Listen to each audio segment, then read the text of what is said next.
Okay guys, well hopefully you saw in the unboxing that I posted at the beginning, we have the Stylemarket armrest.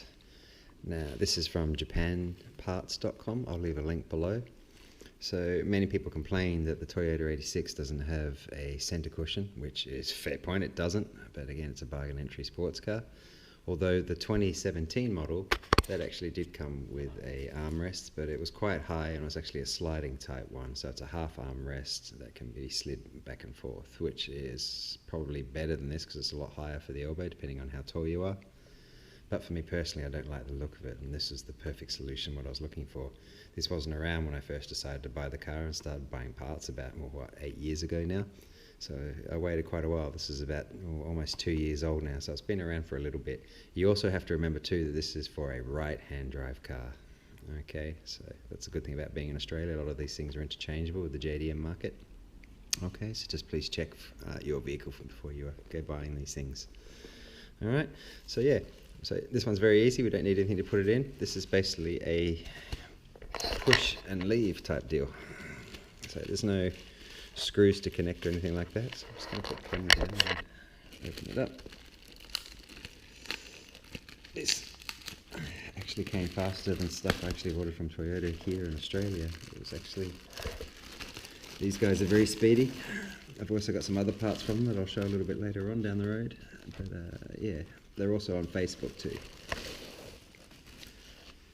So what I like about this is, again, you just push it into the center armrest. Obviously there is no security there, there's no locking ability, which I don't mind. You shouldn't have expensive stuff left in your car anyway.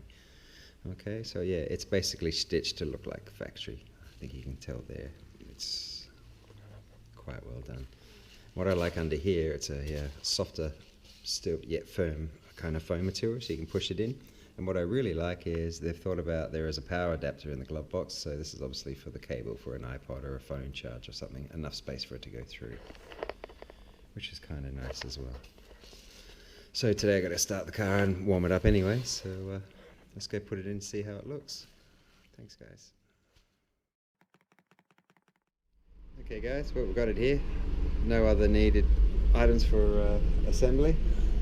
Swept out the garage as well. Let's start up the car and warm it up there until I get it registered. Try not to look at the rest, it's a little bit dirty. What we've got to do is to sit in and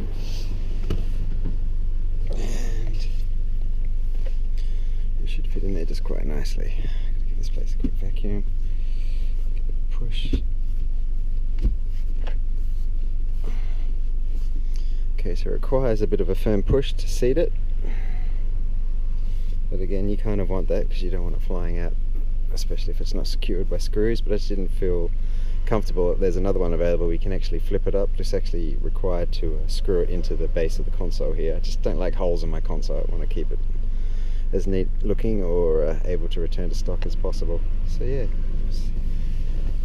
fits the rest of the stitching nicely. Obviously, got to give everything a bit of a clean. Yeah, it follows the stitching. So yeah, Stylemarket